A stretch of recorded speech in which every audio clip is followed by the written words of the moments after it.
Hello, my name is Rob Ribby, and I'm director here at Honey Rock, and I'm excited to talk to you about Advanced Camp. Advanced Camp is one of the most unique and powerful programs at Honey Rock, and it is at a critical time for young people between junior high and high school, and helping to equip and prepare them to manage that significant transition. It's a 3-week program that has a wilderness trip, some significant in-camp experiences around our activity areas and Bible studies, and then thirdly has a significant service component. The whole goal of the program is to prepare them and help them understand who they are and how they can stand for Christ and live in healthy and whole ways as they enter the significant years of high school.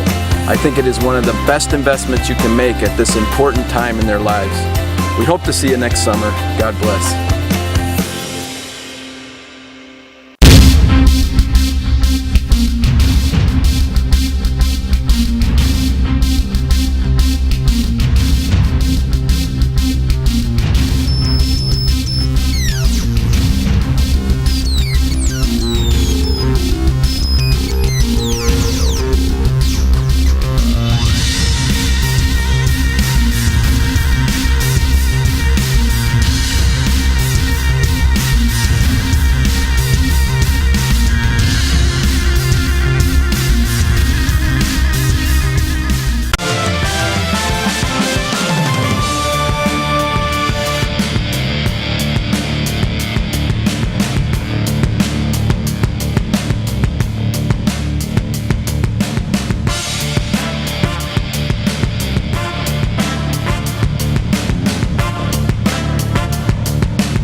Good evening, ladies and gentlemen, and welcome inside King Arena as we get you set for some CCIW basketball here on the 5th of January alongside Tex Ritter.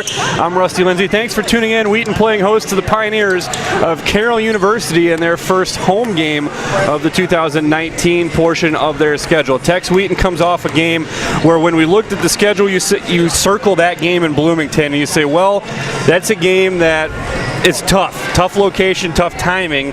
Wheaton goes on the road Wednesday without Jill Berg and really dominates that game against Illinois Wesleyan. They led for probably 80 to 90% of that game. Wesleyan made a couple runs in the fourth quarter, but that was a game that Wheaton led by as many as 9 in the fourth quarter and then withstood the late rally from Wesleyan and went out and got a signature win, which they had been desperately needing through this schedule.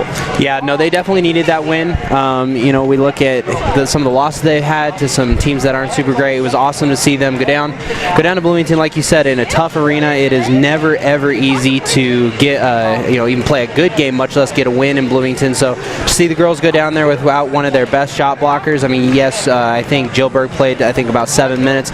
Even with her playing a limited role, the Thunder absolutely dominated the defense. Like you were talking about, without those few runs late. I know the girls were really frustrated with those late runs, but they're excited to get that win, hoping to avoid a kind of what you said, just a slump coming off of such an intense game. It's something good teams look for is to avoid that type of slump. You have a heavy game, you want to come back. This is a Carroll team that is much improved from last year. They're almost close to equaling their season record in wins already. They played, if we're talking about Bloomington, they played Bloomington and Illinois Wesleyan really tough at Bloomington. So it'll be a tough matchup for one for our girls, but not something they can't come through and win. This has been a schedule where Wheaton has had plenty of opportunities. They're one of the best strength of schedules in the country. They've had signature games that they haven't been able to really get over that hump. You look at Thomas More, they were sloppy, but they were there at halftime, and then the third quarter they just got blown out. Right. That U Chicago game, they're right there. They're down 3, they're down 1 in the last minute, and then they can't get over the hump. The Oshkosh game, they had Oshkosh frustrated, and Wheaton just equally sloppy in that game and couldn't get a big win at home. So it's huge for Wheaton in the big picture because the CCIW likely is a one-bid league unless Wheaton wins it. I mean, mean, Right. because Wheaton needed that win to really solidify its Pool C possibilities if they do not Exactly. win the conference tournament. Exactly, yeah. And this is kind of the point in the season where you're going to start to hopefully see some separation. But there's also a time for teams like Wheaton to start to pick up the pace, start to prepare themselves, like you said, for those playoff runs, playoff bids. This is going to be a game tonight where Thunder got to win. Yeah, you look at that game at Bloomington, Illinois, Hannah Frazier struggled through the first half, only 5 points. She finishes the game with 16 points and 5 rebounds to lead Wheaton. She has struggled against Illinois Wesleyan in the matchup, so it's big for her, especially she comes in with a stretch of playing her best basketball in the orange and blue. Consecutive Player of the Week awards, the MVP at the McDonald's Holiday Classic out at Bluffton. And this is a matchup tonight when you look at a very young Pioneers team that does not have an upperclassman. Their tallest player is at 6'2", that's Katie Rossetti, and she's the only player taller than 6 feet tall. This is an opportunity tonight for Hannah Frazier and Devin Kyler, and even to an extent Jennifer Berg, because you could probably expect to see her work in the post tonight to really have big nights for the Thunder. Right, yeah, exactly. When you come in and look at size matchups, the Thunder are well oversized in terms of altitude and things like that to absolutely dominate the paint. Yeah, with a good tough game. Hannah Frazier came back and rebounded from a slow first half. To see her come out and start getting good work in the paint, start getting her rebounds, things like that, it's going to be absolutely key for the Thunder to win tonight. As we get you set again, Wheaton hosting the Pioneers of Carroll University, Wheaton's first home game since December 15th. So nice for Wheaton to be sitting at home in the friendly confines of King Arena. Right now we'll send it over to tonight's public address announcer, Mr. Dave Pugsley. Good evening, ladies and gentlemen. Welcome to King Arena on the campus of Wheaton College for tonight's CCIW contest between the Pioneers of Carroll University and your Wheaton College Thunder. At this time, we'd ask everyone to please rise for the playing of our national anthem.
Was so proudly we that the twilight fell, roofless and bright stars.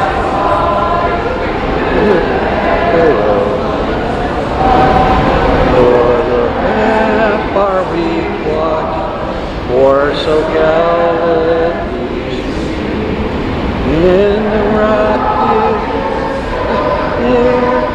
The bounty came to the night that our flag was there. Oh, say does that go banner for the land and of the free and the home of the brave. All right!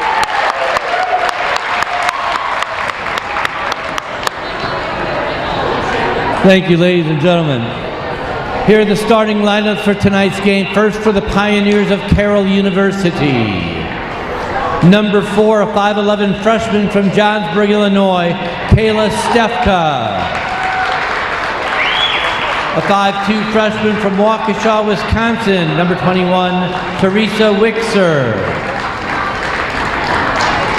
Number 23, a 5'5" freshman from West Allis, Wisconsin, Alyssa Cruz. A 5'8" sophomore from Plymouth, Wisconsin, number 25, Emily Majerus. And number 32, a 6'2" sophomore from Wakanda, Illinois, Katie Rossetti. The Pioneers are coached by Lindsay Schultz. Here are the startings for your Wheaton College Thunder. Number 12, a 5'10" sophomore from Fishers, Indiana, Hannah Williams. Number 14, a 6'2" senior from Champaign, Illinois, Devin Kyler. Number 15, a 5'11" junior from East Peoria, Illinois, Jordan Myrod. A 5'10" senior from Manito, Illinois, number 33, Jennifer Berg. And a 6'2" junior from Batavia, Illinois, number 34, Hannah Frazier. The Thunder is coached by Ken Madsen, assisted by Katie Cuthbert, Allie Paluchniak, and Annie Jensler. The officials for tonight's game. Again, our starting lineups here. First for the Pioneers at a forward, a 5'11" freshman, Kayla Stefka, averaging 7 points and 4 rebounds. Teresa Wisher, a 5'2" freshman guard out of Waukesha. Alyssa Cruz, a 5'5" freshman guard out of West Allis, Wisconsin. Emily Majerus, a 5'8" sophomore guard, and Katie Rossetti, a 6'2" center out of Wakanda, Illinois. The one of just 3 Illinois transplants on this lineup for Wheaton. A familiar lineup: Hannah Williams, Devin Kyler, Jordan Myroth, Jennifer Berg, and Hannah Frazier. And Devin Kyler comes off a game where she filled the stat sheet: 9 rebounds, 9 points, several blocks, several assists. I'd expect her to be a focal point tonight because, as we mentioned, they have a tremendous size advantage against this Pioneers team, and I would expect because of that you'll see Carroll to go zone to try to combat that. But Wheaton's going to be able to enter over the top. Absolutely. Yeah, no, the height advantage between Frazier, Jen Berg, and Devin Kyler, I mean, right on the tip-off, you can totally, the size advantage is quite clear. Wheaton pushing into the front court, left to right in the home white uniforms with the orange numbers trimmed in blue down the side. Myroth holding as Carroll does come out man-to-man. Myroth, 6 of 9 shooting down in Bloomington, 13 points. Kyler will drive, beats her defender, lays it up and in over Alyssa Cruz and Kayla Stefkis.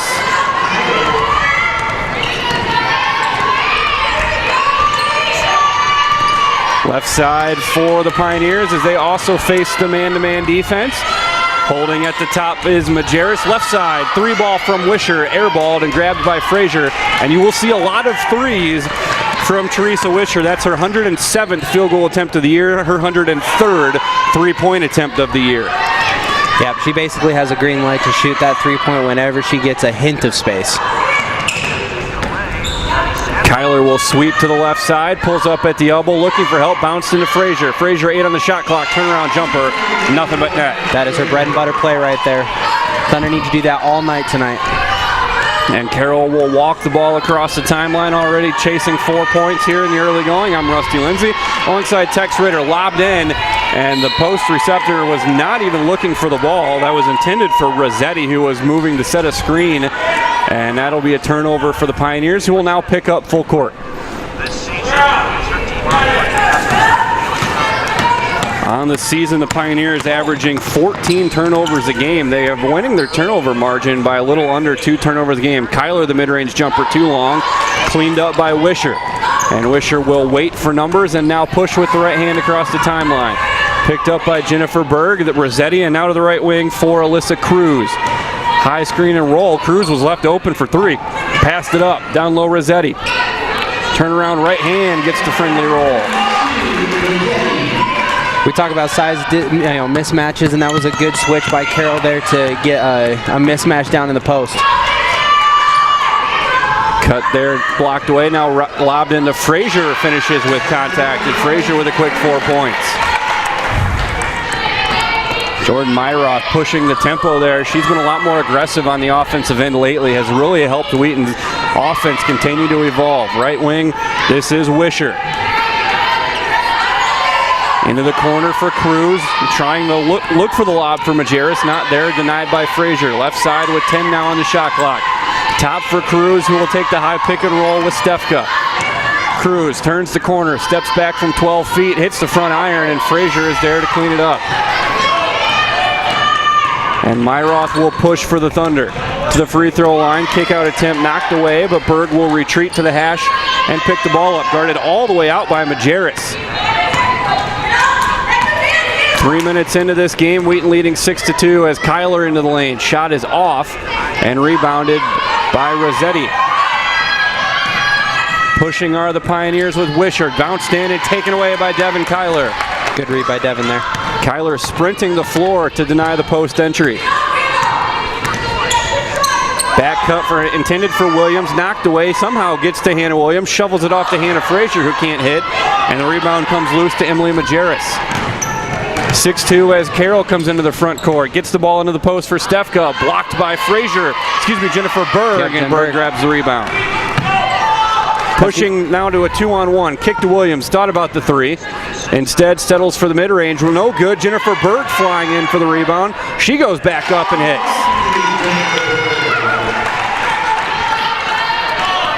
Jennifer Berg crashing through an open lane there as Carroll not boxing out on the perimeter. And that's looking like a trend because there's been several loose balls that have settled in the lane. Stefka might have traveled, drives down the lane, spins to the right hand and gets the roll. The nice thing with this Thunder offense and defense now, having all three of Kyler, Jen Berg, and Frazier on the court at the same time, it almost makes the post play interchangeable. It doesn't really matter who you have. You've got size in the middle to block and to do the short layups. Carroll showed double on Frazier. We've got a whistle and a 3-second violation against, I believe it's Myroth. Yep. Dembski into the game for Wheaton, a trio of subs for Carroll as Dembski will get Hannah Williams. For the first time tonight, we'll see Sierra Gruber for the Pioneers along with Haley Harrigus and Selena Schwantes. So they will keep Alyssa Cruz and Katie Rossetti on the floor for the Pioneers, trailing 8-4. 4.5 minutes into play here at King Arena. One and done dribble is out between the circles are the Pioneers. Berg knocks the ball loose, 10 on the shot clock, and a traveling violation against Sierra Gruber.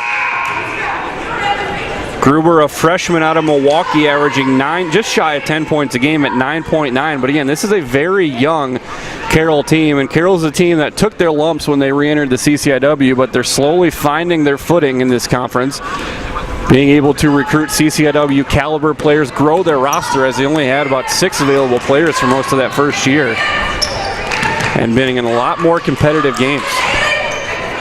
They come in tonight having won 4 of their last 5, most recently a 7-point win at North Central. Dembski around the back dribble, and she will draw the hand check foul against Gruber. That's the first foul of the game, and it comes midway through the first quarter. Carroll foul number 22, Sierra Gruber, that's her first 13 foul. And Gruber is the guilty party. Trying to post Jennifer Berg out of the inbound set, not there, and they will swing it around the arc. Now Berg left wing looking into Frazier. Baseline drive cut off, now back to Frazier on the three-point line. Kyler's going to pull Rossetti all the way away from the basket. High screen and roll with Dembski. Dembski to Myroth on the wing. Skip past Kyler, circle right. Driving in another foul. This will be against Rossetti. Wheaton being patient with its offense here. As we will now see for the first time tonight, Amanda Hooks, a 5'10 freshman out of Mequon, Wisconsin. She will guard Hannah Frazier as Wheaton inbounds with a fresh 30 seconds. Myroth the trigger and will lob it up to the wing and Frazier. Dembski wrestling for the basketball and stepping out of bounds as she grabs it is Sierra Gruber. And now we'll see Hannah Swider into the game for the first time. Shot clock reset. I don't believe it should have. So I would imagine that this gets back to about 22 or so.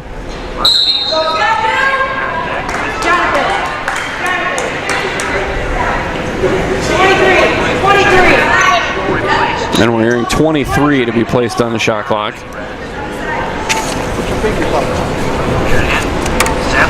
throw line jumper. That one's an air ball miss. Good job by Berrigan to step up and get in her face. As we open play again. To the right wing for Dembski. Dembski guarded by Gruber. Bounces to the right wing for Frazier. Good help from the Pioneers as they cut off the drive. Swider for three, left wing, long, and a rebound grabbed by Amanda Hooks.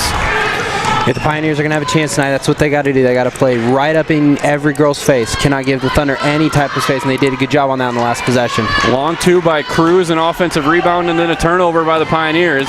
Wheaton's been stuck on 8 for a couple minutes, leading 8-4. Myroth pushes, finds Swider on the right wing, swung through Frazier at the top now. Looking for driving room, not there. Dembski, quick trigger three from the left wing, no good, and the rebound grabbed by Schwantes. Pushing, looking into the post, and again it's Kyler there to knock it away, and off the deflection it will stay with the Pioneers as Emily Majerus checks back in, replacing Alyssa Cruz. At this point in the game, though, I mean, if we look at Carroll, their ability, and they may be a lot smaller, but their ability to stay nice and tight up to the Thunder offense, it allows them to, not deny the Thunder some of the shots that they want, some of the open mid-range jumpers, the three-point shots. However, the problem is we're seeing is because they are outside, they're having a really hard time scoring. Nice finish there by Gruber as she clutches and gets it over the top of Kyler. And the last 4 points have been scored by the Pioneers. They cut the lead to 8-6. I may need to take back my difficulty in scoring statement there. I apologize. Frazier looking for driving room. Kick out Kyler, straightaway three ball for Devin. Kyler is true. Great shot. And Wheaton breaks its scoring drought there to take an 11-6 lead inside of 3 minutes left here in the opening stanza. Right wing for Gruber, sagging defense from Kyler. Swung to the left wing now for Majerus. Kyler again active in the passing lane, as wisely letting that go backcourt was Gruber, but she touched it before she made up her mind, and that led to the backcourt violation. Sanjul and Hannah Williams into the game for Swider and Myroth. Early minutes here for Jacqueline Sanjul.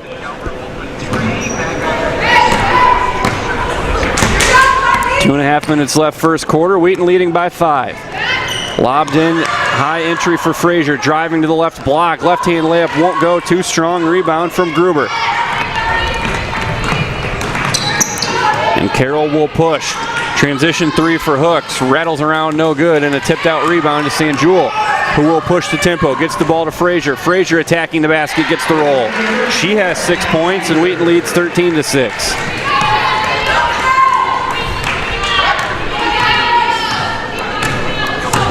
Carroll would be wise to keep Wheaton out of transition. They are a very quick team, and their bigs run the floor well.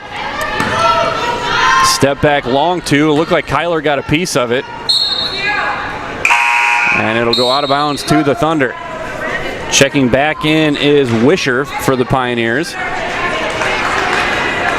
Yeah, I agree with what you said there. If the Pioneers are going to keep the Thunder scoring low, they're going to have to keep them out of transition. However, Coach Madsen knows that, and he likes to keep. He's got, Sanjul in the game. He's got Hannah Williams in the game. Two players that are very, very quick to get the ball down the court. Well, this is a Carroll team that has done well to keep games low scoring. It's Frazier way too hard. Might have anticipated contact that never came there on the layup. Carroll holding its opponents to 65 points a game. They do a good job of keeping the game where it's manageable in terms of offense. Wheaton averaging almost 70 points a game. However, allowing just 58. Probing drive here for Majerus. Loses the dribble with 6 on the shot clock. Stefka back into the game for Carroll, replacing Hooks. As the freshman from Johnsburg, and the Pioneers will inbound basket right, 6 on the shot clock. Stack set for Carroll, who lobs to the top with 5. Driving on Kyler, and Kyler gets a piece of it, and Sanjul gets the rebound. And here goes Wheaton in transition, 4 on 3, and Dembski will pull it out. Well done by Carroll to hold position. Sanjul bouncing down, kick out Dembski. Now Sanjul might have got away with the travel, and the ball is taken away by Schwantes. 40 seconds left here in the first quarter. And Carroll will choose one good shot over a 2-for-1. Holding is Gruber against Dembski. Swing now left side, Majerus. Circle cut not there. 10 on the shot clock as Carroll resets between the circles. with Majerus. High screen and roll. Majerus driving to the right, loses the basketball, and Wheaton collects with 16 seconds left. And they will get the last shot of the quarter. Sanjul driving with her right hand. Kyler on the right wing. High screen from Frazier, and she throws it into the Carroll bench. Intended for Hannah Williams. We'll see if Carroll can get something off here. A second, 0.2 on the clock. We'll get a heave off in time. That falls short. And Wheaton will take a 7-point lead at the end of the first quarter. 13-6, our score here from King Arena. Again, thanks for tuning in tonight. If you have any feedback from tonight's broadcast, both this game and the men's game to come, please shoot us an email. You see the email address right there on the screen, WTSN@wheaton.edu. We'd love to hear from you and where you're tuning in tonight. This is one of 4 CCIW women's games in action, all of them tipping off at 5 o'clock as we look around the conference. Augustana out to a 15-3 lead in the Battle of the Vikings over North Park. Milliken leads Carthage 17-15 at the end of the first quarter. And Elmhurst leading North Central 13-8 as both of those two teams looking for their second CCIW victories of the year. Illinois Wesleyan with an off game tonight as they are the odd team out. 9 teams, 8 conference teams in action tonight. I've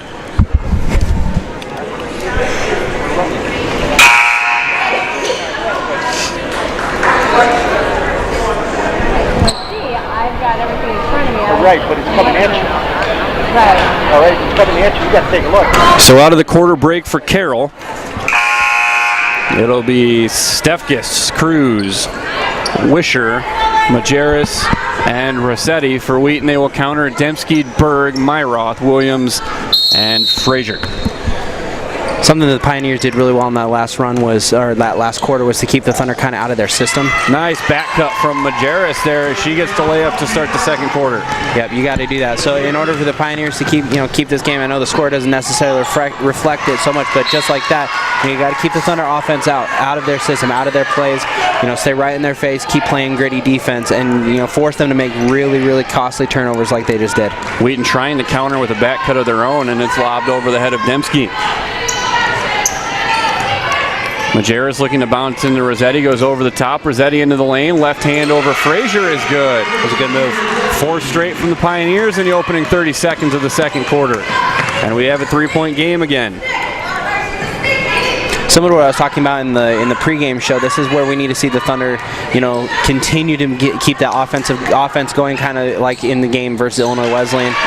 And they do so immediately by getting the ball to Hannah Frazier. It's a pretty good recipe for success when you can get Frazier on the left block. Right. So lead goes back to 5 for the Thunder. Frazier now with 8 points, as this is going to be an unforced turnover by the Pioneers. They just throw the ball away at the top of the key. Yeah, but I think this game will come down a lot to which team can slow the bleeding a little bit. Who can stop the unforced turnovers? We've seen turnovers both by Carroll and the Thunder. Who can kind of generate their offense and continue to move the ball well. We talked about the Wheaton Bigs being able to have a pretty favorable matchup tonight. It's Frazier with 8, Kyler with 5. They have 13 of Wheaton's 15. Myroff skip pass right wing for Jennifer Berg, who we've also seen in the post for a couple possessions. And Berg will now go high screen and roll with Williams. Looking for Myroff, tipped and out of bounds with 10 on the shot clock. Carroll denying everything out at the 3-point line. They're doing well.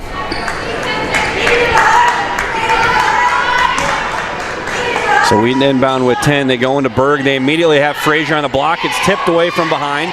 Frazier on the left wing now. Catch and shoot with 7, and that will roll in. It was a good set from Wheaton to get what they wanted, but nice job by Carroll to disrupt it for the time being, and Frazier will hit the elbow jumper.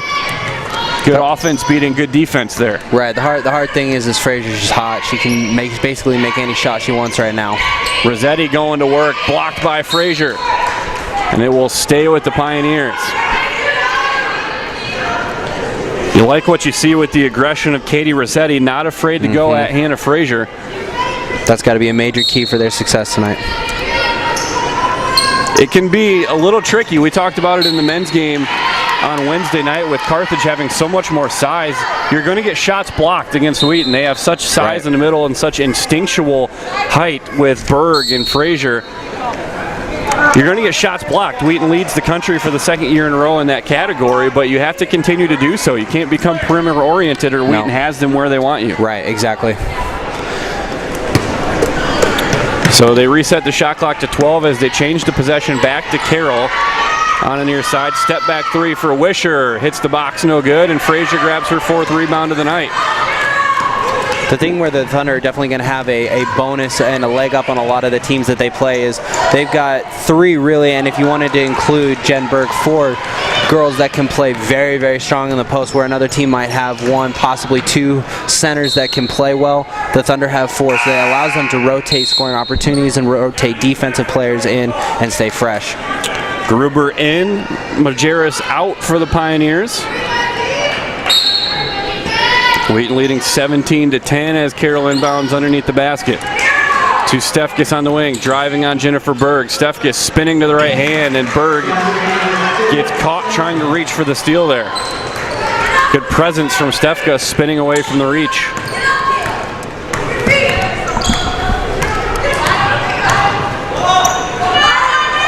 There you see Carroll all the way out past the 3-point line, harassing defense. Nice back cut from Jennifer Berg, high off the glass, can't get it to go.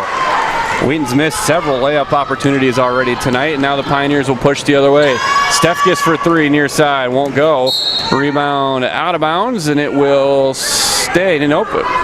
It'll stay with the Pioneers, as they will say it went off of Hannah Williams last. Kyler into the game, replacing Frazier, who checks out with 10 points.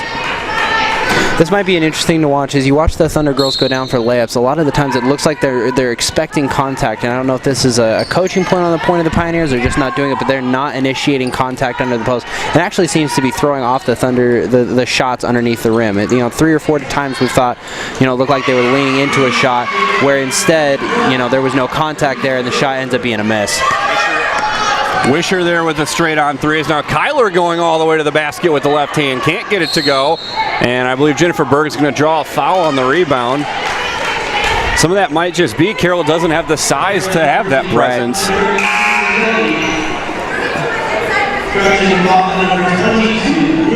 Right. Gruber picks up the foul. That's her 2nd. Rossetti out, replaced by Schwantes. And Wheaton will get a fresh shot clock. Lobbed into Kyler, right back to Myroth, and an easy layup on a great inbound set there for the Thunder. Excellent play. Myroth had 13 on Wednesday night, and a foul there. Going to go against Hannah Williams. That is the first foul of the night against the Thunder. They made it almost 13 and a half minutes without a foul call. 14 points on Wednesday night for Myroth. 6 of 9 from the field. Was very aggressive early in that game, setting the tone as Wheaton jumped out to a 21-11 start. Down into the post, can't get the layup to go is Schwantes, but she will draw the foul against Williams, who quickly picks up her 2nd in the last 6 seconds. Yeah, if the Thunder are going to be able to get some offensive generated, they're going to need to start putting some perimeter shots up. Frazier and Devin Kyler, they're both very, very good players, can score in the paint, but it's only a complement. You got to have the other side of your offense, the mid-range jumpers, the 3-point shots, and those are just non-existent right now for the Thunder offense. Haley Herrig gets back into the game, and for the Pioneers, for the first time tonight, we will see Emily Neerum, the freshman out of Edgerton, Minnesota. Splitting a pair of free throws is Schwantes, and Wheaton will lead by 3 as Myroth pushes into the front court. All the way down to Neerum in the corner, now back out. Kyler thought about the 3, pulls up at the elbow, goes baseline, Dembski. Dembski, the 12-footer, is long. Myroth, the offensive rebound, dribbling out of and back into traffic, and that is an extremely quick 3 seconds that was a little after fast. She grabs the rebound. That was a little fast. So Carroll can tie it with a 3 here with 6 minutes left in the first half. You got to hand it to the Pioneers. They're just playing scrappy. They're refusing to go away, essentially. Lobbed in, somehow threaded over Kyler, but great help on the backside by Berg, as now Myroth streaking into the front court will shovel it off to Dembski. Dembski, right wing three, long. And here come the Pioneers again with a chance to tie it with a three. They get it to Alyssa Cruz. Pulls up in the mid-range. Berg knocks the entry pass away and is back out to Cruz. Right wing for Harrigus, high pick and roll. And now to the left side, Stefka. Into Harrigus. Good help defense there coming from Kyler, who races out to close out on the three, but not before Wisher can knock it down. Back-to-back threes from Wisher, and now the Pioneers are even at 19. Wisher was wide open out there on the three-point line. She's the sniper for the Pioneers. All but 4 of her 110 shots this year have come from the three-point line. Down into the post from Myroth, who gets the runner in the lane. It was a great shot by Jordan to go right up, initiate contact, take the contact, and score the points. Myroth, who has worked hard to develop that post game. We've seen a lot more from her this year working on the block. Inside of 5 minutes left, second quarter. Wheaton leading by 2 against the Pioneers, team that have trailed by as many as 7 tonight. Up top, 8 on the shot clock as Cruz backs it out. High screen from Stefka. Cruz to the basket, shovels it off, out of bounds, and it'll go. Looked like it went off of Dembski, but they will say it goes to the Pioneers. There would have been 2 on the shot clock. Subs for both teams as Majerus comes back in for the Pioneers. Frazier comes back in for the Thunder.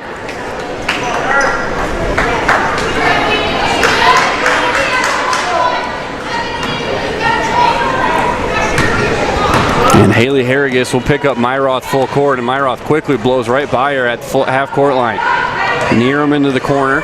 Neerum driving. Neerum the right hand. Might have been blocked as it comes up short. And Rossetti gets the rebound for the Pioneers with Majerus pushing now. Majerus for the tie. Gets it, and we're even again at 21.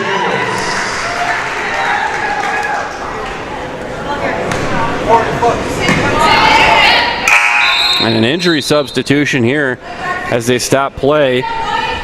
Limping off the floor is Harrigus. So Sierra Gruber comes back in for the Pioneers. Looks like she's holding her left knee there as the trainers are looking at her. Did not see where any contact point would have occurred. It occurred kind of behind the play. Frazier into the lane, and she is hit as she goes up with the left hand, and that'll send Frazier to the free throw line. We see it here again on the replay. Majerus, the guilty party. Yep. At this point, the Thunder just need to get points. If that means sending Frazier to the line, send Frazier to the line. Frazier misses the first. 80% on the year is Hannah Frazier, a little below her career average. Yep. But she splits a pair, and Wheaton takes a 1-point lead with 3:50 left in the first half.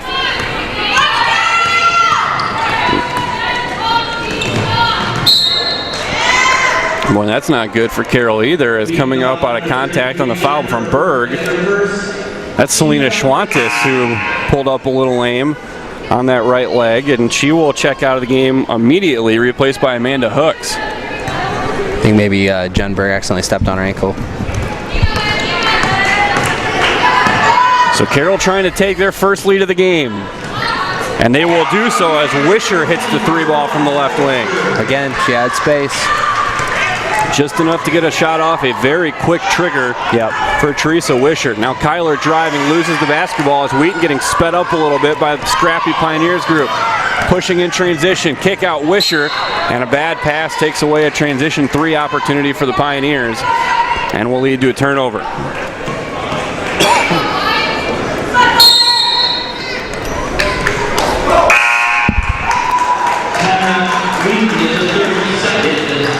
And Carroll brought a sub to the table. Kent Matson's going to use a timeout here, 30-second timeout. Yeah, this is important, I think, for Coach Matson. We got to rally. He's got to rally his girls, calm them down a little bit, just settle the nerves here, just get back into what they do best. So one of the things that is easy to do is when you've got a game that you're favored in, if the team sticks around a little bit, it's easy to speed yourself up a little bit. And you're starting to see that from Wheaton, the mistake coming there from Kyler. Yep. So this is a good timeout here, and you see Coach Matson under control in the huddle. I don't know if he would openly admit it to his team, but I'm sure coming off a win like Wednesday night at Illinois Wesleyan, this is a game he's worried about because Carroll has played well on the road. Already in big CCIW action with a game where they challenged Illinois Wesleyan down in Bloomington. And it's easy to rest on your laurels after a big win like the one at Illinois Wesleyan. So Wheaton trailing for the first time tonight, chasing 2 points with 3 minutes left here in the first half. Myroth spins. Myroth down the lane. Left-hand scoop is in for Jordan Myroth. Excellent job by Jordan. Just got a little bit of space, threw it up with her left hand. It was a great shot. And we're even again at 24, and this becomes a big defensive possession for the Thunder, needing a stop to try to reestablish their momentum in this game. Wisher checked out at that timeout for the Pioneers as it's thrown away from Carroll. They've been very solid tonight. That has been their weakness. They've thrown away a lot of entry passes.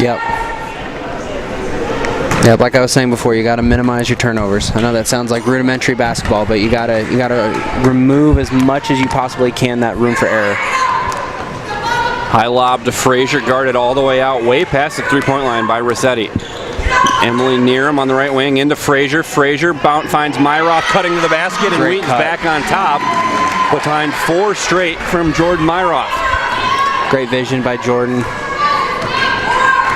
Myroth averaging 7.8 points a game coming in. She comes off a 14-point performance down in Bloomington on Wednesday night. Driving now through the contact of Kyler and finishing is Sarah Gruber. Carroll's coming off a road win on Wednesday. Wheaton looks just a little slow in this game, while Carroll has a little bit of pace to their step. Frazier one and done dribble at the top of the key, handoff to Jennifer Berg. Berg's been quiet tonight. 10 on the shot clock as Kyler, looking for help, finds Neerum. Neerum 30 feet away from the basket to Jennifer Berg. Berg will drive. Berg gets all the way to the basket and misses a wide open layup. Can't have that. You cannot have that. When you get all the way down and you get a clear lane, you got to finish that. Wheaton's missed probably 5 layups already tonight. Gruber holding all the way out. This will be Majerus for 3. Won't go. And Frazier will grab the loose rebound. Kyler into the front court, a minute 10 left in the half. Finds Frazier. Frazier, the right hand, won't go. Another missed rebound, or missed layup.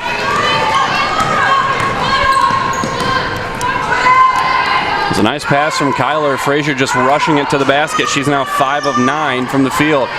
Jennifer Berg knocks it away, can't track it down. It'll go out of bounds. 17 on the shot clock. 49 left here in the first half. Coming out of that timeout that Coach Madsen took, it looks like the offense for the Thunder is starting to pick up. They're starting to move to where they need to be, starting to get the shots and the looks that they want. The problem is they just can't finish the shot. Looking for Amanda Hooks on the block against Jennifer Berg. Shot clock's down to 10. Bounced out to the wing, Rossetti. Cruz against Myroth. High screen from Hooks. Cruz from the free throw line. Gets it to go. It's just scrappy basketball on the part of the Pioneers. And Wheaton will get the last shot of the half if they want it. As Kyler throws it away from half court. It's lazy basketball, picking up the dribble when it's not necessary and then throwing it away.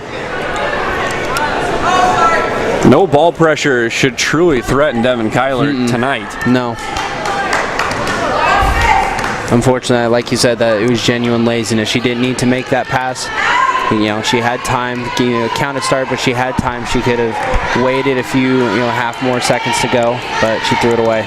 Cruz, high screen again from Hooks. Around the help from Berg. Myroth cuts it off in a travel with 2.6. So Carroll had a chance there to go into halftime, adding to its 2-point lead. And a little surprised Wisher didn't come onto the floor there for her offense. They'll get it into Myroth, and Myroth will not get it off.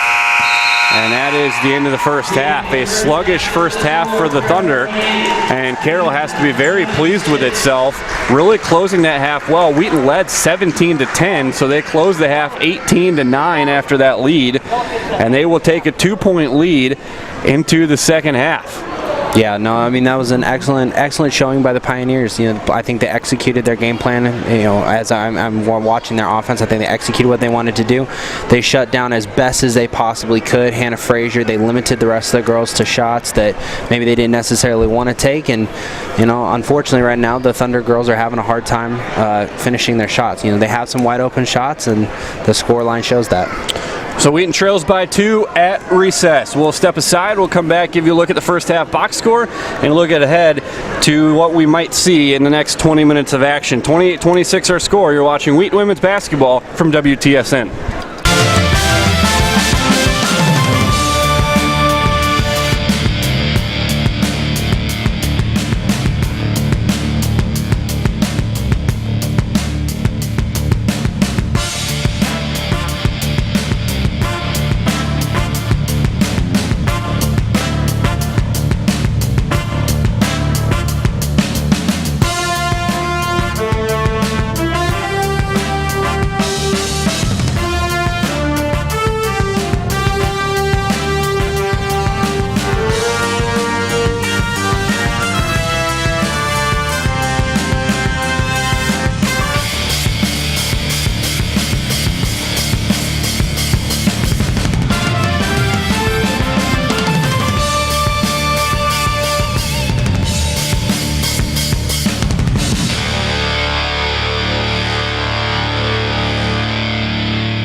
I think a lot of today tries to emphasize how much you need to be the individual and how much you need to kind of have your plan set out for you as soon as you reach the end of high school. Vanguard just kind of popped out of nowhere, and the idea of a gap year, spending it in the woods, and I felt like I just needed to take some time away from the kind of rigorous academic world just to kind of recenter myself. I feel like this is probably one of the best decisions I've ever made, was to take a gap year.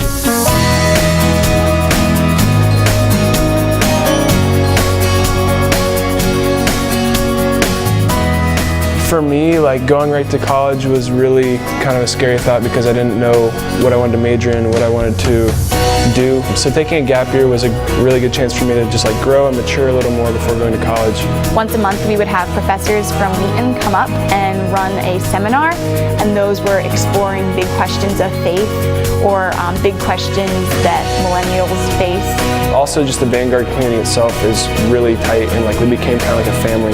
I'm very thankful for these people who are willing to push me, but just care for me so deeply, and definitely I think something unique to this place, to Honey Rock, and to Vanguard as a program.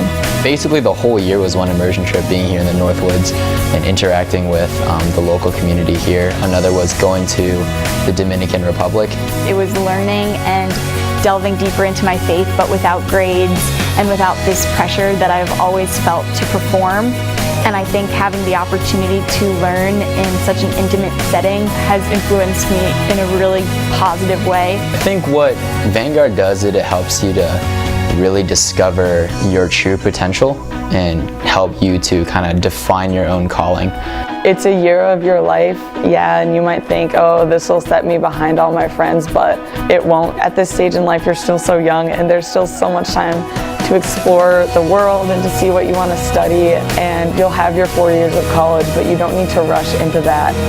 The person I am now compared to the person at the beginning is different in a lot of ways, but probably one of the most important ways would just be less anxiety about the future and more of just present-mindedness and openness to what God is doing and what His plan is from here.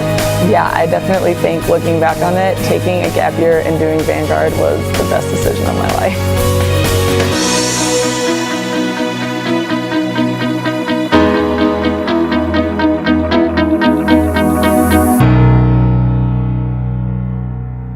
Christ at the Core is changing the way that we teach and learn on campus. It's the beginning of a 4-year journey, a pilgrimage, and study of the liberal arts in a Christian community.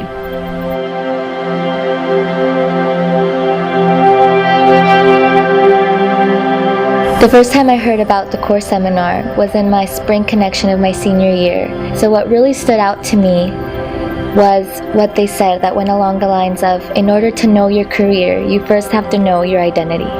And that completely blew my mind because all the other schools talked about how I could excel in this subject and grow in this career field, but no one asked me who I was. Through the seminar and through my professor, Dr. Keith Johnson, I've learned that being a student is a vocation. It is a calling.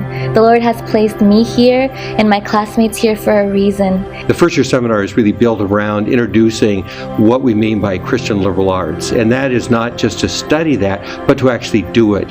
As we read texts, think about great ideas, refine our writing, make arguments, listen respectfully to students that differ from one another. So homework wasn't a chore. I engaged deeply with the readings because I wanted to come to class with an insight to share and ready to learn from the students around me.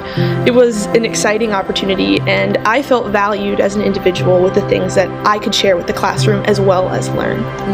The Christ at the Core and advanced integrative curriculum is important for our students because it gives them an unparalleled opportunity for critical inquiry and to understand how their academic engagement informs their faith and also how their faith informs their academic engagement.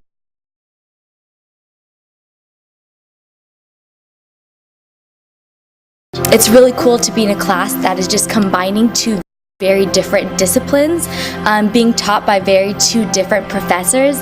Dr. Townsend, just in the Department of Natural Sciences, and then Dr. Barwigan in Christian Formation and Ministry Department, but then seeing how they interact so beautifully in class and how they really just build on what each other are saying. Students are getting expert knowledge in two very disparate disciplines, and that they're now having to learn how to integrate this. Right. So it teaches them from a liberal arts perspective how to not only take kind of these silos of content and learn it, memorize it for a test, but to see that everything that they're learning contributes to one another. One of the best things that I've experienced is team teaching and actually having a chance to learn from you. No, absolutely, that's true. I remember when we had this moment where we were teaching Ursula Le Guin, and I thought this is perfect because we've got a literary scholar and a political philosophy person together, and a man and a woman dealing with issues related to gender. And I thought this is such a great experience for the students to be able to hear us working that out, talking that together. So one of the outcomes in the first year seminar is to learn how to articulate the gospel. And so we, as a seminar, gathered and went to the basement of the Billy Graham Center and went to the pulpit there and began to practice proclaiming the gospel to each other. It was fun to do it together, to hear each other as we were learning better how to communicate the truth of Jesus Christ. Part of the seminar experience is that we really build a community over the semester that we are together. One of my favorite memories from core class was actually not during class, but one night when Dr. Lauber, my core professor, had us over to his house for dinner. And community really built around that. Having food, having coffee, and having our textbooks in front of us. This was a really impactful experience because as a freshman first semester, it was so nice to have a night where I could spend time in a home with a family eating dinner. Dr. Lauber really showed that he first cared about us as people and then as students, which made my core experience even more impactful and started off my freshman year really well. And ultimately, this is what it's about: an education for life, a preparation for a life of service, because Christ truly is at the core of what we're doing here.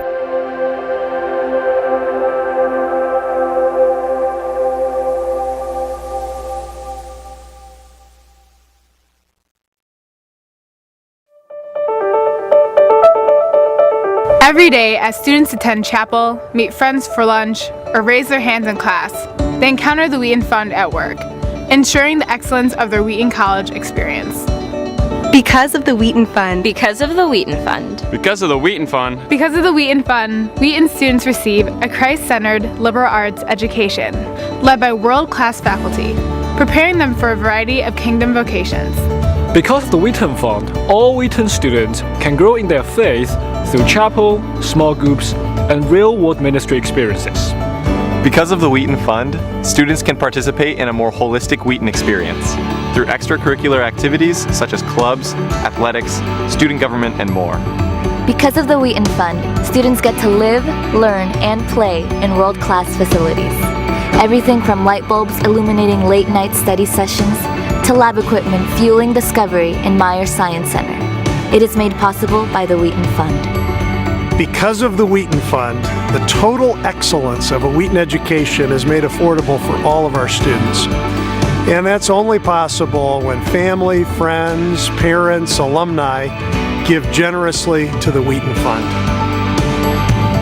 Because of you, lives are being transformed each and every day on this campus.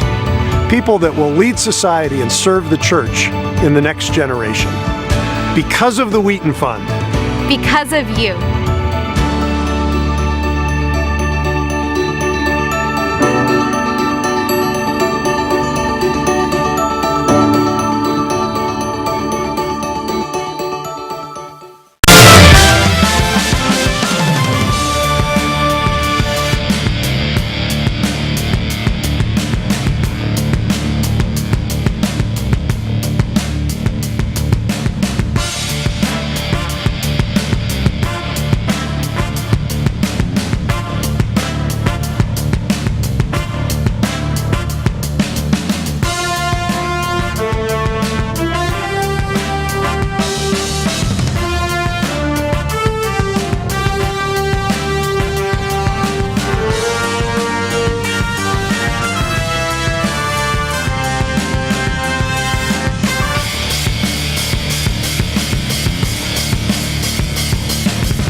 Welcome back here. We're at halftime. The Carroll University Pioneers leading Wheaton 28-26. Alongside Tex Ritter, I'm Rusty Lindsay. Thanks for joining us tonight for CCIW basketball here on WTSN. Again, if you have feedback for tonight's broadcast, or even you just want to tell us where you're watching tonight's game, go ahead and shoot us an email, WTSN@wheaton.edu. You can see it right there on the screen. We'd love to hear from you on maybe ways we can improve our product, or just your thoughts on getting to watch the Thunder wherever you are tonight. And we thank you for spending your Saturday night with us. Again, this is first of a doubleheader here at King Arena. The Wheaton men will be facing Carroll in the second game of the night. That should be a 7 o'clock tip-off, but we have some unfinished matters to resolve here before we move on to that one. Tex, we're looking at the box score from the first half here, and one of the things that jumps out at you is Carroll actually out-rebounding Wheaton 16-12, despite the size advantage that Wheaton has. And some of it, like we had mentioned with the passing, has just been laziness. Wheaton doesn't seem to have that sense of urgency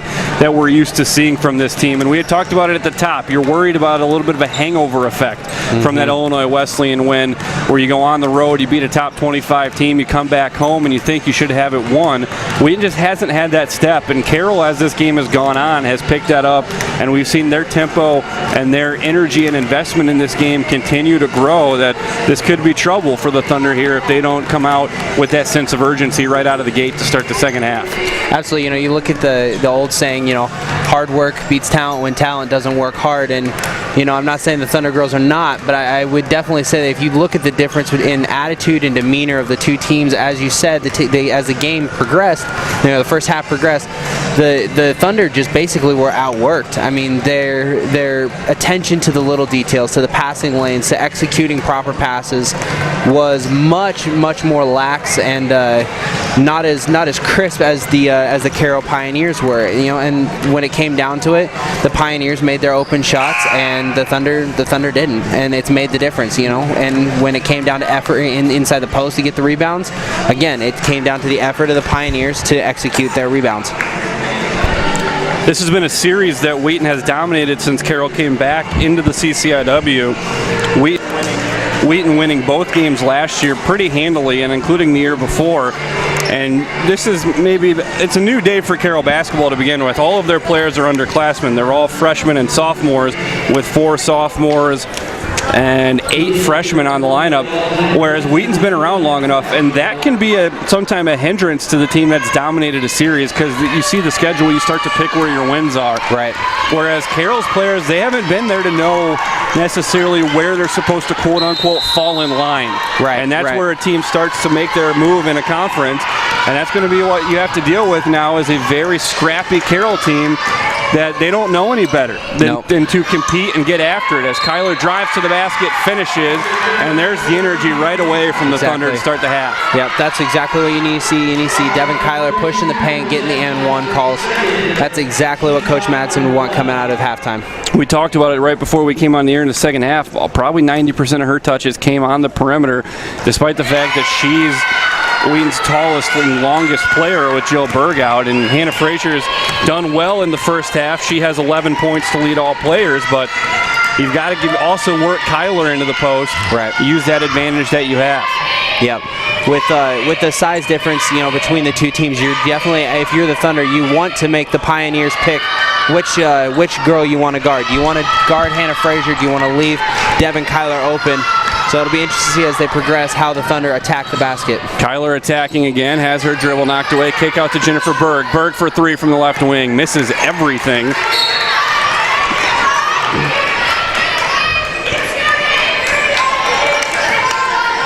And Carroll will try to retake the lead. Wheaton led for much of that first half. Carroll only led for the last minute and 5 seconds.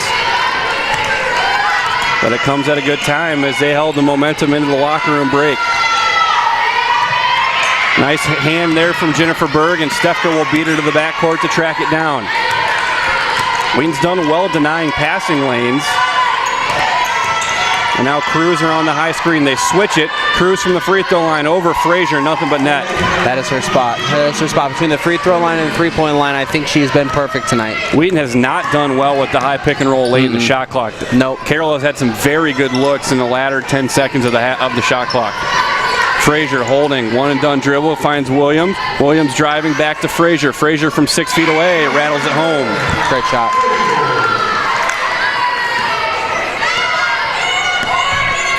We've seen a very calm Kent Madsen on the bench tonight in a game where you would expect maybe with Wheaton's frustrations, Wisher with a quick three. No good. You would expect maybe a little more fire, but I think he knows this is one of those games where Wheaton just has to grind it out. Yep. And Yelling's not going to get it there. Kyler fouled as she goes up, no shot. It was Majerus from behind before the shot went up. That's a good call. Yeah, I think, Coach Madsen's such a good coach that he knows when to get fired up, when to motivate his girls. And I think even looking at his demeanor going into halftime, I think he understood that the girls were getting the looks, getting the movement sometimes that they needed, and stuff just wasn't falling. And, the hangover, like you said, the hangover from the previous game was possibly there. So he said, just going to let them do their thing. Williams out of control, and she's called for the charge.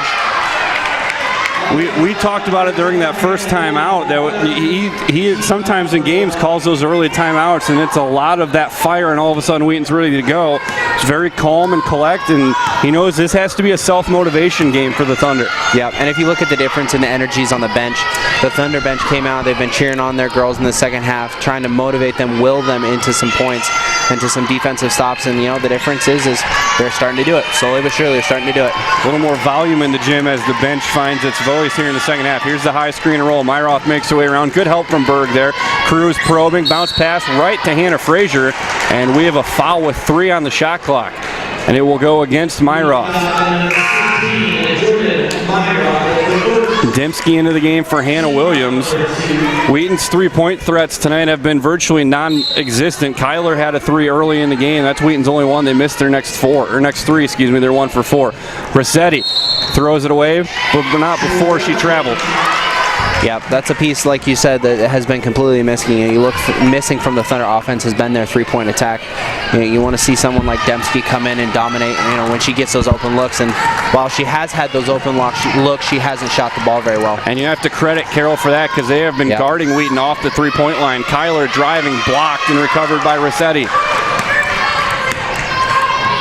They're doubling drives, and Wheaton has not recognized that very well. No. Forcing the Thunder into low percentage shots, forcing them into a shot that's going to be very, very difficult on the dribble to the basket wide. It's very difficult to make a layup from that far out. Wheaton shot 12 of 28 in the first half. They were 6 of 14 in both quarters. Long 3 for Wisher, misses everything. Nice job from Kyler there, switching the screen and getting a long arm up to disrupt the shot. So we've been stuck with Wheaton leading 31-30 here for about the last 2 minutes. And Wheaton will leave it for Kyler to run point forward. Hand off to Myroth, driving into the corner for Dembski. That's also been something Carroll's done well, as Wheaton tries to get those drive kicks, and Carroll is playing the passing lanes extremely well. Yep. Wheaton has not had many clean kick-out passes tonight. Not at all. Yeah, they've played very, very close, both on the posts and to the to the drive, or to the wing, so it won't allow the Thunder to push out very well. It's a great job by the Pioneers. Great hustle from Jennifer Berg, as the shot clock did not reset when it should have. The shot clock went off about 4 seconds after Wheaton grabbed the rebound. It should have reset. I would expect them to drop this down to about 18 or 19. Right. The rebound clearly hit the rim. Jennifer Berg tracked it down. I could see this going down about as low as 15 even. Yeah. It's a great hustle rebound from Jennifer Berg. Something you definitely look for. Something you can definitely look for the Thunder in a game like this. This is where you start to look for some serious leadership from your seniors. So these are girls that have been in this situation time and time again, where you want to see them step up. So, take care of this game, take control, kind of tell their team, hey, we got this, we got it under control. Where the Pioneers might be at somewhat of a disadvantage having such a young squad on the floor. And that leadership will fall to Jen Berg and Devin Kyler, the two seniors on this team. So 18 is what they put the shot clock to, as Myroth comes to get the inbounds pass. Drive and kick to Dembski. Dembski pulls up from 10. Can't get it. Myroth fighting for the rebound. It comes loose to Haley Harrigus. Just checked into the game for the Pioneers. Lobbed in over Frazier, and it goes home for Katie Rossetti. And Carroll retakes the lead, 32-31. Rossetti has not been afraid to go at Hannah Frazier, to her credit. No. She has 6 points and 5 rebounds tonight. And we've got a foul by Sierra Gruber. I believe that's her third against Jennifer Berg. It is her third. Now we'll see Gabby Atkins for the first time tonight. She'll replace Harrigus. Something's not entirely right with Harrigus. Even when she came on the floor, she was limping a little bit. I'm wondering if her left leg has been hurting her pretty bad. Myroth off the handoff exchange. Player down for the Pioneers, and Wheaton can't quite find the mismatch. Now they swing it. Dembski in the corner. Looking into Frazier, not there. Myroth guarded by the center Rossetti. Skip to the near side. Kyler between the legs dribble. Step back to the three-point line. 10 on the shot clock. Kyler from the corner. Skip across the lane to Myroth. Myroth, scoop shot up, no good, and Rossetti is going to be called for a foul on the rebound, as Myroth brought it in and Rossetti tried to knock it away. But again, we talk about just realizing where your matchups are. Because of Carroll's personnel, they switch everything. And Kyler had the 5'5" Atkins on her at one point, and Wheaton did not take advantage. No, you also had a wide open three-point shot down here in the corner by Dembski, and she didn't take that shot either. It almost just looks like the Thunder are a little confused as to what the defense is doing, and it's causing a slight hesitation in their shot take. Lobbed into Kyler after the foul. And back out to Myroth midway through the third quarter. Wheaton continues to trail by one. Dembski, three ball from the wing, and it goes. Wheaton's second three of the game. We'll see if it unlocks the offense a little bit for Christy Dembski. Her first points of the night. Wheaton by 2. They've led by as many as 7 in this game. That came in the first quarter. Wheaton led by 7 at the end of the first quarter, 13-6. And then Carroll outscoring the Thunder by 9 in the second quarter. 7 on the shot clock for Atkins. Atkins to Majerus, drives on Kyler, blocked by Frazier. It'll be out of bounds. Shot clock reset. It should not have. I would imagine it's 1 or 2. That can really be all that's left to be on the shot clock here. I think maybe just a little bit more, 4 or 5. I think it was close, but not a ton there. Looks like you're correct on the call. I think they're going to put 2 up there. 2. Subs for both squads. It'll be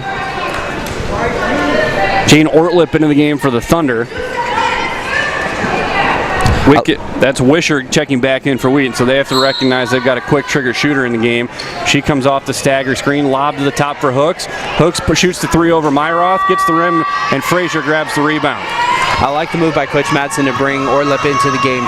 She has some of the best confidence on our entire team. She will shoot the ball whenever she gets it. Dembski again for 3, and that's huge for Wheaton. That's massive.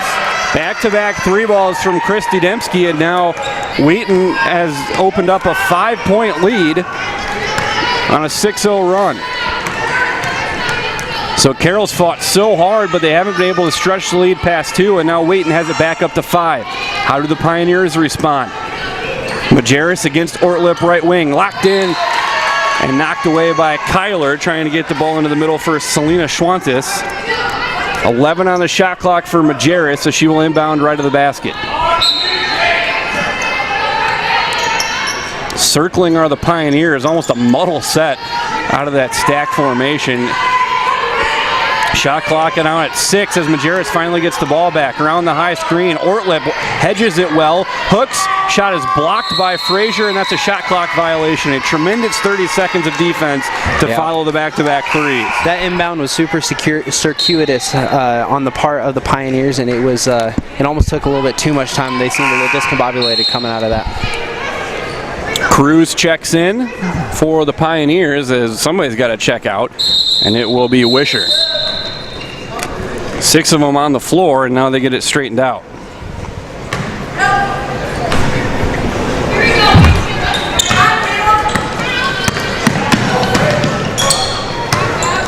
Kyler driving, spinning to the left hand in the lane, banks it in. And Wheaton, just like that, matches their largest lead of the night at 7 points, 39-32.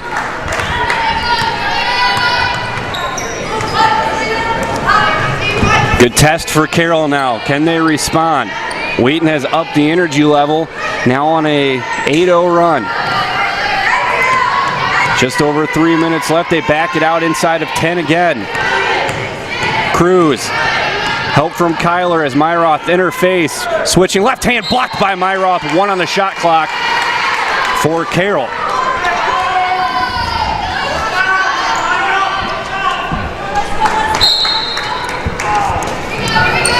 Looking inbound, they get it and taken away from Myroth. Myroth just stealing the inbound, going 1-on-3, finds Dembski. Dembski for 3 left wing, might have rushed it. And Frazier tracks it down in front of the Thunder bench. Frazier finds Myroth. Myroth the back wide cut, open. and he missed a wide open layup. Miss that. Cannot miss that. Wheaton's missed 7 shots tonight inside of 3 feet. And now on the other end, Carroll trying to answer, swatted away by Hannah Frazier. The effort on the Thunder has definitely risen. The energy, the intensity has definitely risen up for the Thunder, where they're starting to play back to their level of play instead of playing to the Pioneers' position. 20 on the shot clock for the Pioneers. It comes into the wing for Harrigus. They've been struggling, and now a long 3 in and out, a flat 3 from Stefka. The last few possessions have gone inside of 6 on the shot clock. That time the shot came early. Wheaton trying to add to its game-high 7-point lead. Myroth guarded by Majerus. Skips to the near side. Dembski for 3. Dembski won't go, and Majerus the rebound. Dembski made 2 in a row, now has missed 2 in a row. And now gets caught on the double, and his 3-pointer blocked by Kyler.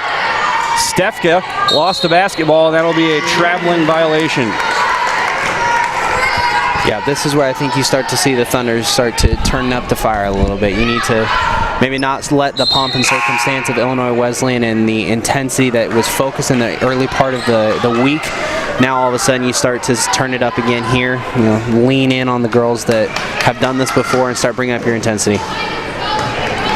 So this will be a big possession for Wheaton, needing to add to this lead. If they can hold the lead at 7 for Carroll, they start to get that confidence back that they've weathered that storm. As Ortlip is fouled on the drive. It goes against Alyssa Cruz, her first. Have not had a whole lot of fouls called. This is the first time that either team has reached the bonus in a quarter tonight. So it'll send Myroth to the line for a pair of free throws. Myroth, not a great shooter, has been better from the free throw line this season. First one would not show evidence of that improvement, though. No, that was pretty ugly. Second one comes up short. The height of Kyler going to win that rebound. Kick out Frazier, wide open three, circle right is good. And excellent job. Carroll calling for a timeout. They're going to get it. Yep. 11 unanswered from the Thunder, and they're arguing for an over the back. Theoretically, yes, she had position, but Kyler too long. Those arms are able to go up and over the box out and grab the basketball, and Frazier. And the three-point threat that has been dormant for most of the night has come up in a big way here in the third. A pair from Dembski, and now Frazier adds one, and Wheaton off to a 10-point lead now, its largest of the night. Yeah, that height was almost not fair. Devin standing under the basket and said, "Thank you, I will take that." She didn't even have to jump, which I think may have helped the referees not call the over the back. She simply stood under there and took the ball away, fed it to Frazier, who is still hot right now, and all of a sudden we got a good shot. It's a great box out, but you've got Cruz at 5'5", trying to block out Kyler at 6'2". There's naturally going to be the ability and reach of a taller person to get that rebound. And you're starting to see those effort plays that were lacking in the first half. Can really only think of maybe one effort play that Wheaton really had in the first half, and that was Berg on a second chance putback. And Wheaton's had maybe 3 or 4 already here in the third quarter. Driving over Kyler on a nice finish for Selena Schwantes. So Carroll, with great composure out of the timeout, get the lead back down in the single digits at 8. And here comes that harassing man-to-man defense. And they're going to cause the turnover. Dembski looking for Myroth, coming the other way. Cruz gets it to her happy spot, gets her own rebound, lays it up and in. Puts it back in. First time we've really seen her miss from the free throw line jumper, but nobody boxed her out. And just like that, Carroll right back to 6. I think major props need to be given to this Carroll team of not only their effort and their grit to stay in a game like this, but the difference between this year and last year is marked. It's a marked difference. Frazier can't get the layup, tip out rebound, and Wheaton with a second chance in the last shot of the half, should they choose to take it. Last shot of the quarter. Thank you. Myroth will not wait and misses the turnaround, but Frazier tracks it down. Frazier, kick out to Kyler for 3 from the wing. Got it! And we've got a foul after the shot. It'll go against Myroth. You'll see it here. Yeah, Myroth, wow. Oh, wow. They got tangled up and just spinning around and throwing. That was Cruz to the floor.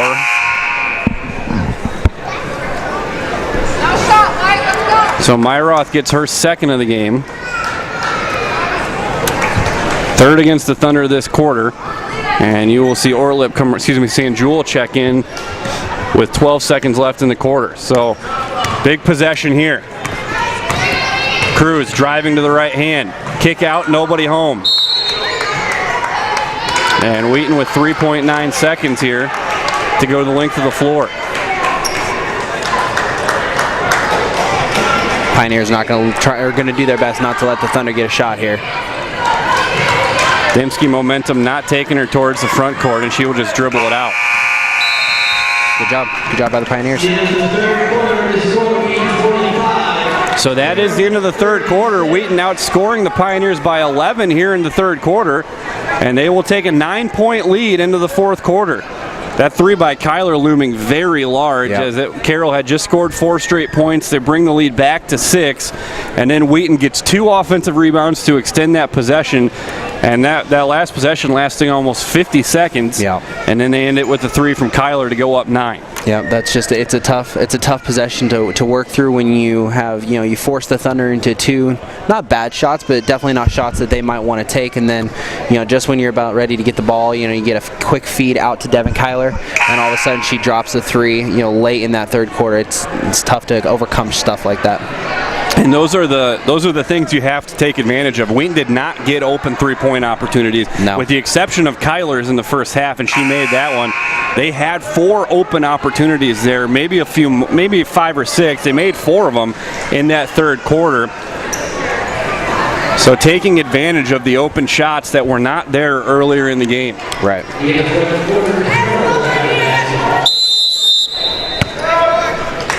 4 of 8 from deep in that third quarter was Wheaton. They're just 1 of 4 in the first half. And Carroll held to 0 of 6 after making 3 of their 6 in the second quarter, that they were able to work their way back into the game. So trailing by 9, the start of this quarter looms large in this game. 15 on the shot clock as Carroll recovers the loose ball. Stefka out top Majerus. They'll set up the high pick and roll. Majerus will deny, dribble away. It's not there. Stefka against Kyler into the lane. Right hand help from Frazier won't go, and Frazier will grab her 9th rebound of the game. 1 rebound away from a double-double for Hannah Frazier. She has 16 points and now 9 rebounds. Kyler drive cut off. Skip to Dembski. Dembski is blocked by Rossetti, gets the ball back, kick out. Hannah Williams open 3 in front of the Thunder bench, won't go. And Rossetti grabs the rebound. The other thing the Thunder have been doing really good in the second half is shutting down Wisher. You know, she had a pair of excellent 3-point shots, you know, in the first half. This second half, she hasn't had any, which is an excellent recovery and change in the Thunder defense. Kayla Stefko with the lay-in for Carroll as Wheaton unable to find her in transition, and she ends up with the open layup. Right wing Dembski guarded by Majerus. Dembski with the baseline drive. Majerus is right there to cut it off. Skip to Hannah Frazier. Frazier for 3, circle left. Rolls out and rebound Majerus. Trailing by 7, here come the Pioneers. Majerus for 3, won't go. And Jacqueline Sanjul grabs the rebound and wisely slows the tempo for Wheaton. Yep.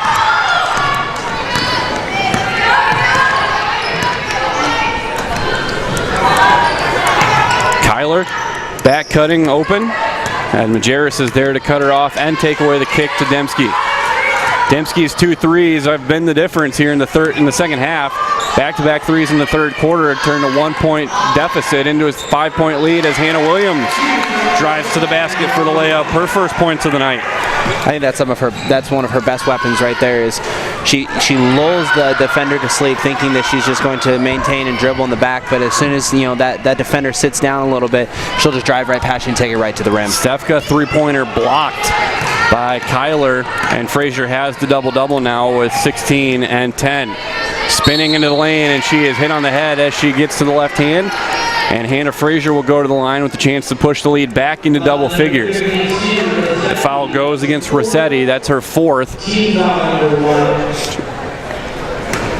And Frazier goes to the line where she is 1 of 2 tonight. First one is good. Line change coming for the Pioneers. They bring in 4 new bodies. They will keep Alyssa Cruz on the floor. Sanjul and Dembski out for Wheaton. Berg and Myroth return. So for the Pioneers, it is Harrigus, Cruz, Schwantes, Gruber, and Hooks.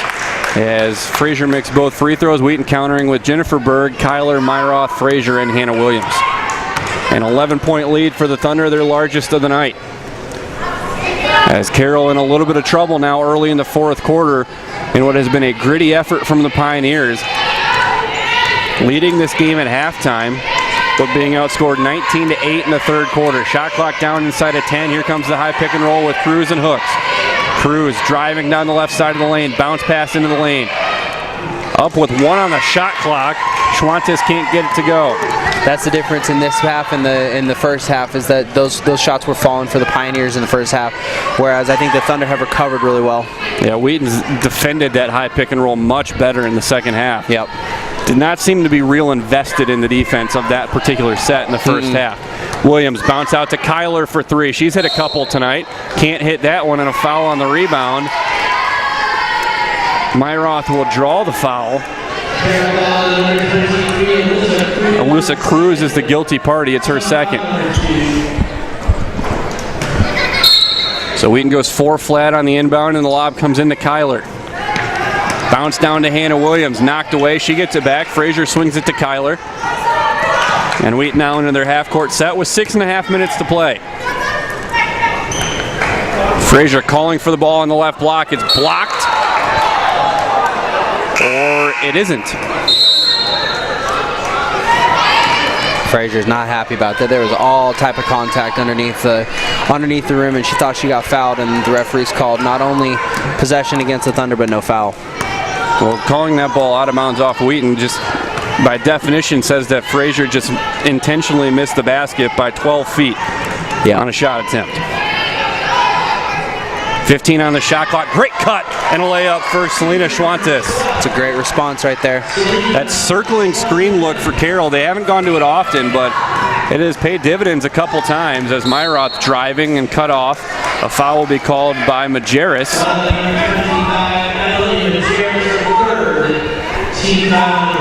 Third foul already of the quarter for Carroll.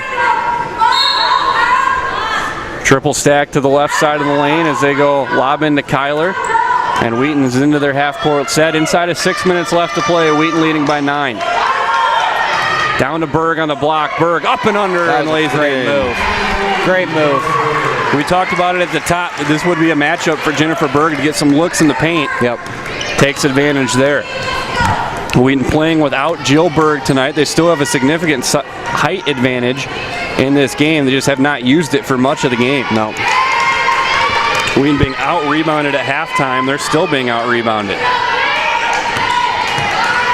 Shot clock already down to 7 for Majerus. Great hedge from Kyler.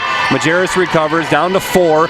Blocked by Myroth. 2. Thrown back off the side of the backboard and grabbed by Berg. Carroll's just been held out of their offense for so long, forced to take bad shots late in the shot clock as Frazier driving has it knocked away by the help hand of Majerus. As Schwantes laboring into the front court, Majerus trying to surprise with the left hand, and that's the length of Wheaton bothering shots there. Tried to sneak it up before the block could come. Myroth, kick out, Kyler, right pocket, 3 ball, got it. If you look at the demeanor now, as everything's starting to change over, it really does look like it's great. I was just about you can to say. Tell Majerus out of breath. She looked to the bench looking for help. There, and Carroll will call a 30-second timeout. Wheaton has taken over the tempo of this game, and they now lead at 54-40 after trailing by 2 at halftime. And now Majerus down on a knee there, struggling for Carroll to get off the floor.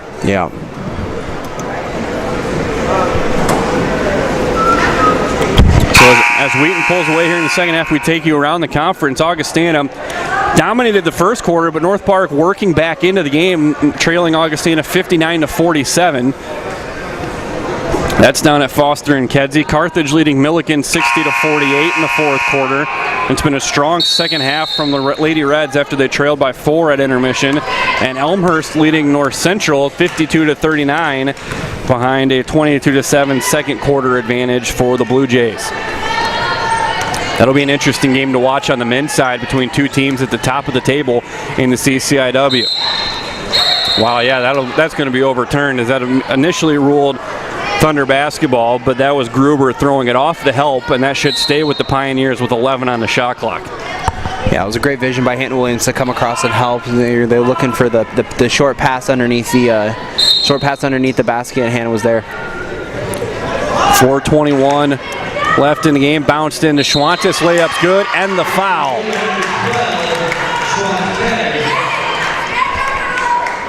Great inbound set there from the Pioneers.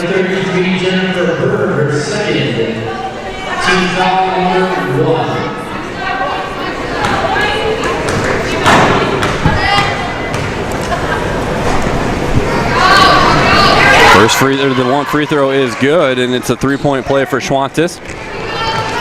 She scored the last 5 for the Pioneers as they're back within 11, 54-43. Williams looking for help. Out to the wing for Jennifer Berg. On the floor with Myroth, Williams, Frazier, and Kyler. Skip pass near side, Kyler. Kyler shot fake into the lane all the way to the basket. Right hand gets the roll. Yeah, this is definitely not. I mean, there's still 4 minutes left. You know, the score line lies a little bit where, you know, the Pioneers are still not out of this game, not by any stretch of the word. So this is a time where the Thunder have to continue to score, keep running their offense, keep getting rebounds, because the Pioneers are scrappy enough. They could definitely get back in this. Step back jumper not good for Gruber. We talked about the height needing to step up. Here's Williams for 3 from the left corner. Rebound out to Kyler. We talked about the height needing to play a role. It has here in the second half. Now Frazier and Kyler both with 18 points apiece. Frazier a double-double with 10 rebounds as well. And a 3-second violation called against Frazier. Meanwhile, Kyler's got 18 points, 5 rebounds, 6 assists, 2 blocks, and 2 steals. A usual cornucopia of stats for Devin Kyler. Yep. She's come up with some big plays here in the second half, including a 3 at the end of the quarter that pushed the lead back to 9 after Carroll had cut it to 6. Long 3 blocked by Kyler and rebounded by Berg. That was going to be a wisher as Myroth all the way to the basket, and she is fouled as she goes up by Selena Schwantes.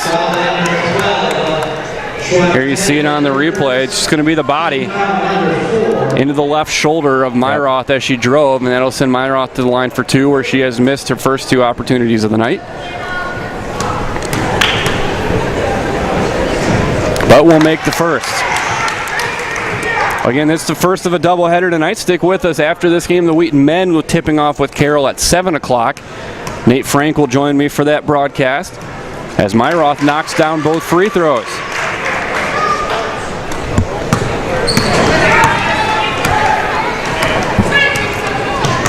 High screen for Cruz. They get Gruber off the fade. Gruber driving, and she will draw the foul against Jordan Myroth. So Sierra Gruber to the free throw line for a pair of free throws with 2:52 to play. Third against Myroth, second against the Thunder. 4 fouls this quarter against the Pioneers. And Sierra Gruber will shoot 2, missing the first. I think it's a nod of respect, I think, to that Coach Madsen has for this Pioneers team, knowing that they could very easily get themselves back in this game. He has, I believe, all 5 girls that he started the game with are still on the floor with only 2 minutes left, and he's a 14-point lead. Not a lot of free throw opportunities for either team tonight. Wheaton 6 of 9. Carroll is now 3 of 5. As Myroth skips to Berg on the left wing, 15 on the shot clock, as Berg will dribble to the top and find Kyler on the left wing. Back cut to Myroth, turn around to the right hand in the lane. Might have been blocked, and the rebound out of bounds will stay with the Thunder. 5 on the shot clock for Wheaton.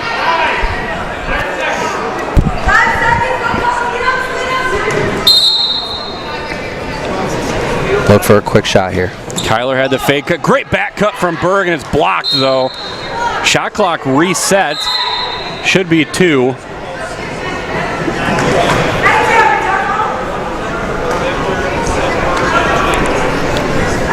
So 2 seconds now to inbound. That was a great recovery from Gruber. Got beat on the cut, but blocked it out of bounds. Catch and shoot territory for the Thunder. Lob in Kyler. Right back in and threw it away.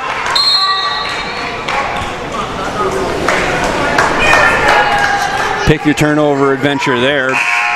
Pass or shot clock violation as Stefka back into the game, replacing Selena Schwantes.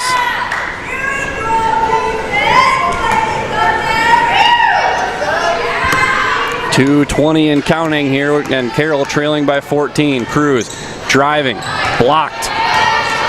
And Williams the recovery for Wheaton. And now a hard trapping set from Carroll. Frazier gets left open, looking for Kyler, and it's tipped and it'll be out of bounds, but will stay with the Thunder. Passing has not been strong tonight, and that's been a byproduct of Carroll's pressure defense. Back into the game is Schwantes in favor of Rossetti.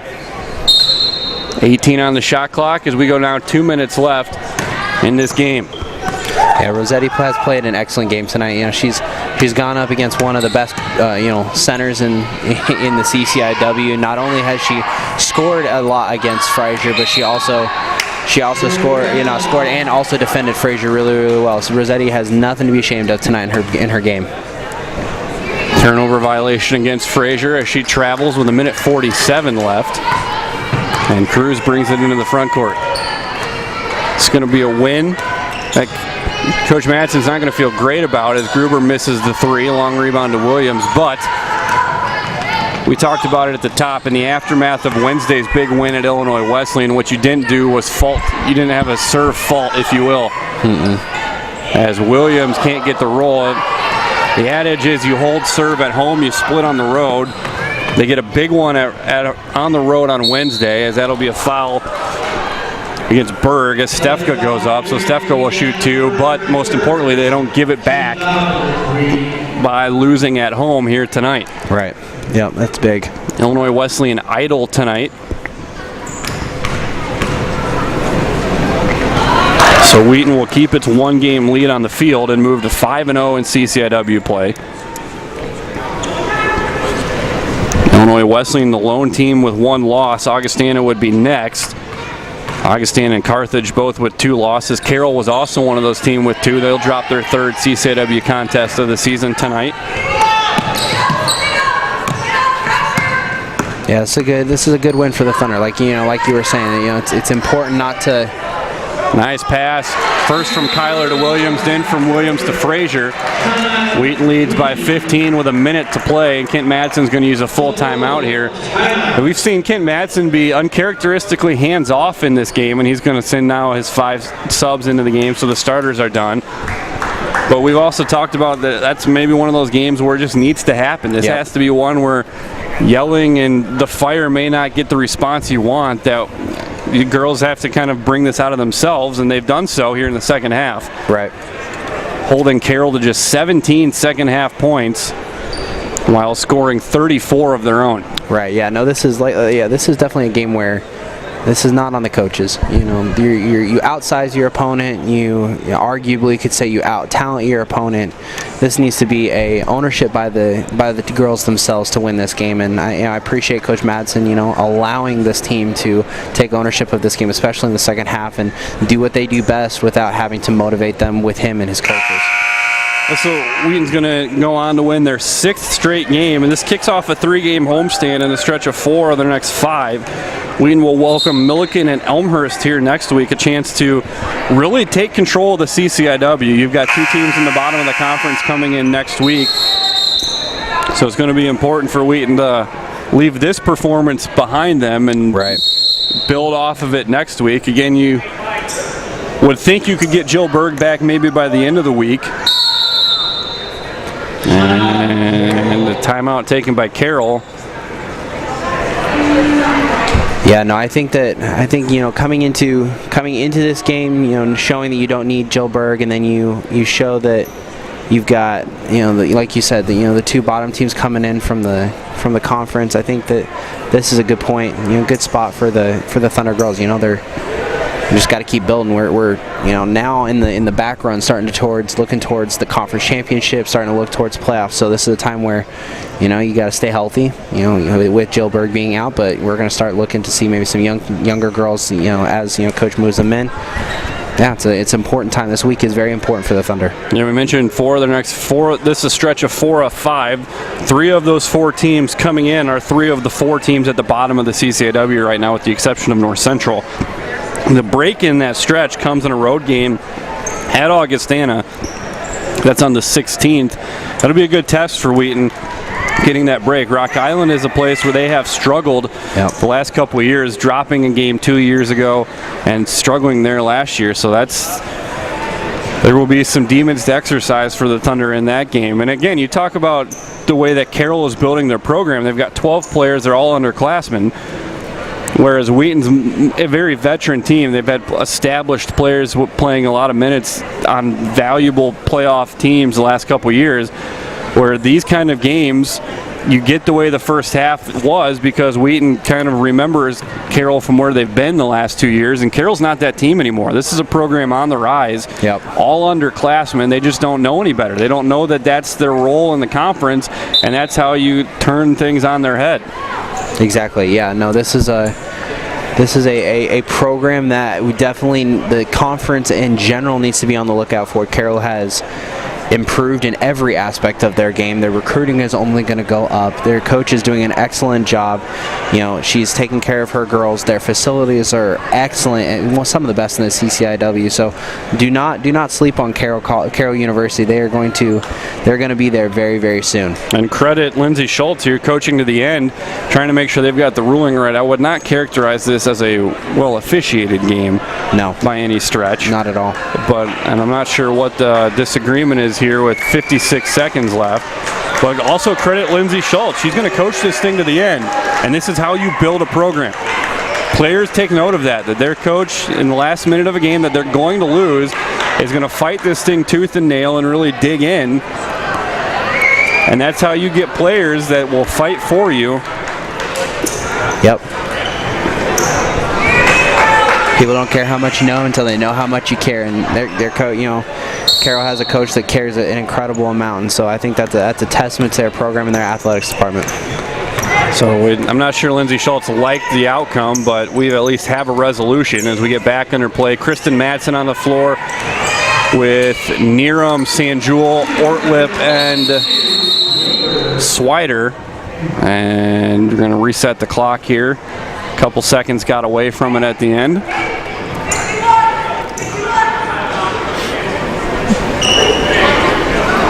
Ken Madsen's going to call timeout to advance the ball into the front court since the clock has stopped. And this is also how you grow the depth of your team. For Kent Madsen, who's going to continue to coach up his next 5 out there. His 5 starters are off the floor, so coaching up the group he's got in there. There's a lot of talent in these underclassmen that have been blocked by very good players, and so you have to continue to have them learn by doing here. And so far they've just been doing in practice. So when these game minutes become very valuable for this group, as really the foundation of what's been a very nice stretch for the Thunder. You talk about guards that had to stretch up in the shadow of Katie McDaniels leaving and Chantel Meacham leading. Right. You have to do the same thing as Devin Kyler prepares to end her career this season, and got to prepare that next wave of talent. As Sanjul grabs the inbound, she's double teamed and a foul is called against Alyssa Cruz, closing out a little too hard. Yeah, no, totally. You've got on the floor right now, you've got Jacqueline Sanjul, you've got Hannah Swider, you've got Emily Neerum. I mean, these are girls that, Jacqueline's been here for a while, but like you said, she's had to play behind excellent basketball players. You've got freshmen in Emily Neerum and Hannah Swider. These are girls that are the next generation, the next set of players that, we're looking immediately to have them have an impact. Sanjul misses the first, and especially for players like Neerum and Swider, both very talented high school players that just haven't been able to find that same consistency at this level. Nice pass from Cruz to Rossetti, and Rossetti makes the layup. Cuts the lead to 11. As they will apply a little token pressure there. Lazy pass from Neerum results in a turnover. Gruber lays it up and is fouled by Sanjul, and those are those kind of things you have to learn. Don't compound an error with an error. Exactly. And foul, just give up the layup, inbound the basketball.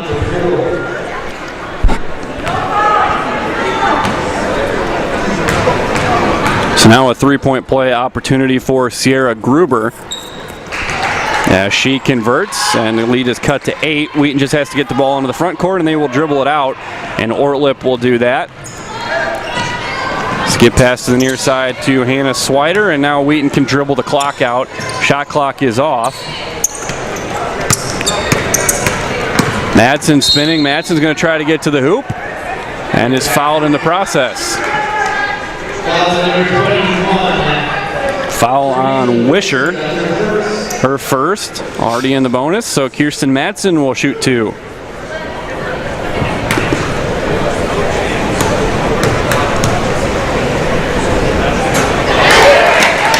As Madsen makes the first.